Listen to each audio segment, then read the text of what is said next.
This is Mavic Air 2. You may have some questions, like, So what's different?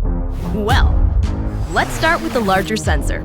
There's a lot more pixels, 48 megapixels to be exact, which means you can do this. And then shoot a hyperlapse in 8K. With Smart Photo, every shot is a masterpiece. Yeah, but photos aren't really my thing. Don't worry, we've got you covered. It also does 4K 60p video. You can also slow things down. Way-do. And yes, there's HDR video. How's the flight time? It's fantastic. You're looking at up to 34 minutes in the air, a new record for the Mavic series. We've added OcuSync 2.0, so you can fly longer and see clearer.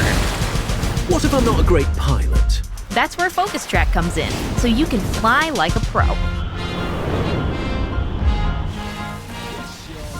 Or just press a button. Here's the best part: automatic obstacle avoidance.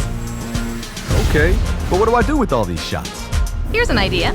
Use the DJI Fly app to edit and share your moments with just a tap. So, what's different? A whole lot.